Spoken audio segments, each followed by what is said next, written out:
45 past the hour, Vice President Harris took questions from undecided Hispanic voters last night during a town hall event hosted by Univision. Harris spoke on a range of topics, including the economy, health care, immigration, and when asked for solutions, among other things, she offered this. My pledge to you is that by the grace of God and hopefully with your support as well, when I am elected president, I will bring back that border security bill and I will sign it into law and do the work of focusing on what we must do to have an orderly and humane pathway to earn citizenship. Joining us now from Phoenix, Arizona, NBC News national correspondent David Noriega. David, good afternoon. After that town hall event, the vice president held a rally in Arizona where you were there. You actually spoke to some of the voters there. What did you learn? Yeah, Jose, so here in Arizona, the Harris campaign is a little bit on the defensive because they've been losing ground to the Trump campaign on some key demographics. For instance, Latino voters, non-college educated voters, young men particularly, and these are all key demographics in the Southwest, including here in Arizona. So it's critical for her campaign to get those parts of the Democratic base that are still solidly on her on her side of the ledger to come out in full force. So that includes college educated voters, women. And I was curious at this rally last night whether any of those demographics were disappointed or alienated in some way by the fact that Harris has walked away from some of her more progressive policy positions that she's held in the past on, for example, Medicare for all, on immigration also. But consistently, the answer that I got from people was no, truly, they don't mind. Either they're not paying close enough attention to the in the weeds details of these policies to have noticed, or they did notice, but they think that she is being strategic and moving to the center. So I want to play you answers from a couple of people that I spoke to that get at this larger question of why they're supporting her and what they think of her campaign. Take a listen. One of the things that politicians do is appeal to all voters. So she's working towards resonating to all voters, and so she's focusing on those issues that represent voters in Arizona. She is going to be for us, for women, for families, for the community. She's going to bring us back together. There's been so much hatred and division the past years that we need this. We need this for unity. We need this as a state. We need this for our people. The lion's share of her time on the stage last night, Jose, was devoted to kitchen table issues, the economy, the cost of living, healthcare, and she is clearly trying to present herself as the candidate of change, who is appealing to people directly in the things that matter to them, and as the candidate of unity rather than division, as you heard. Now, clearly that message is resonating with people who already support her. The big question is, will it resonate with those elusive swing voters come November? Jose? David Noriega, thank you very much. And joining us now, CEO of the Nevada Independent and MSNBC political analyst, Jon Ralston, and former HUD Secretary and MSNBC political analyst, Julian Castro. So, John, Latino voters could play a critical role in Southwest swing states, Arizona and Nevada, where the Hispanic voting bloc makes up, 20% of the state's electorate. Biden won both states over Trump in 2020. Does the vice president have any different kind of challenges there? Well, I think she has the same challenges that all Democrats do this cycle, Jose, and that is Hispanics, especially younger Latino men, drifting away a little bit from the Democratic Party. Now, in past cycles, that has all coalesced by the end, as it did, as you know, Jose, better than anybody, for Catherine Cortez Masto in 2022, the first Latina ever elected to the U.S. Senate. But she has work to do here. The Hispanic vote here, as you mentioned, is critical, could be a fifth of the vote. And you can tell that both campaigns care a lot about it, because Donald Trump is here today and tomorrow doing rallies and a Hispanic roundtable in Henderson, Nevada tomorrow. So I think both sides see opportunities here.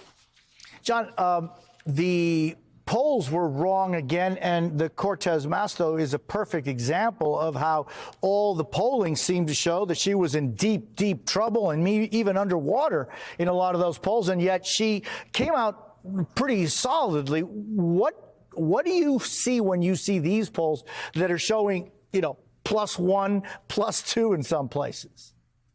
Well, it's interesting because there's two polls to look at here, Jose. One is the overall polling, and it's super close in Nevada. I've watched this for a long time, as you know, and I thought Nevada leaned towards Hillary Clinton and leaned towards Joe Biden in the last two cycles. I think it's a pure toss-up right now, but Catherine Cortez Masto, only won by 8,000 votes. But in the summer and even in the early fall, there were polls that came out and the Republicans were saying Adam Laxalt, her opponent, was going to get 50% of the vote, the Hispanic vote, that is. But then the exit polls showed that she got over the magic 60% threshold. I think that's going to be a real challenge for Kamala Harris here, based on all the polling that I've seen. Having the usual caveat, Jose, the polling in Nevada can be very off.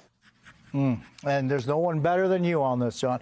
But Julian, I want to ask you about, once again in the town hall, and David Noriega was telling us how the vice president in the rally that she held after that town hall, there is the talk of immigration. And then I'm curious as to the fact that we don't hear from the vice president just how damaging and destructive Donald Trump was, for example, to DACA. He killed DACA. Just yesterday in New Orleans, the court is taking up the issue by Texas and a couple of other conservative states to essentially completely and permanently destroy DACA. But when they talk about immigration, the whole border bill, I don't know if anybody's ever read this thing. It's 370 pages. And in this border bill, there is no talk of immigration reform. There is no talk of DACA. There is no talk of pathway to citizenship except for the Afghans. So, Julian, what is it that the Democrats or the Harris campaign needs to do to make these issues crystal clear? Yeah, Jose, and you bring up something that I think has been building for quite a while, and I've said for some time now that I didn't think in the last 3 years that there was enough pushback and enough focus on what Trump had done with family separation, and Title 42, Remain in Mexico, all sorts of things, and not enough focus also on the fact that the Biden-Harris administration had proposed at the very beginning of their tenure comprehensive immigration reform. She has to now do two things: assure those people, including Latinas and Latinos who are concerned about border security, that she's on it. And I think that she's done a good job of that. She's focused very much on that and stopping fentanyl, adding more border, all of that. They've done a pretty good job of that because that's been most of their focus. But in addition to that, she has to also assure dreamers, their parents, families, all of that set of folks concerned about that issue of comprehensive immigration reform, that there's going to be a real push this time and that things can actually change. And what you saw in the town hall yesterday was her trying to balance and walk that line on both of them. But you need to do both, because if you don't make a push on comprehensive immigration reform, you risk lack of enthusiasm in the base. And if you don't do the border security and ensuring that it's going to be invested in, then you risk losing some of those people that are concerned about that and could be in the middle and could go either way. In Nevada and Arizona, we see that similar dynamic. So she has to do both. Yeah, and one of the things, Julian, that I was just thinking, and I think all of us can agree on, there is no Latino vote. There are Latino voters. And Julian, it's, just once again, I want to underline the importance of the Latino voter in our country. Every year, 1 million Latinos turn 18 years of age in the United States, U.S.-born Latinos. The importance, Julian, of that segment. Tremendously important, Jose. It's estimated that there are going to be 36 million eligible Latinos in this election cycle. We're going to see an increase in the participation of Latinas and Latinos, and not only in the presidential race, where you think about swing states like Arizona, like Nevada, but also significant and growing communities in Michigan, in Wisconsin, in Pennsylvania, and in Georgia and North Carolina, and also in places like the 5 competitive congressional districts in California, where Latinos make up more than a quarter of the population in each of those congressional districts.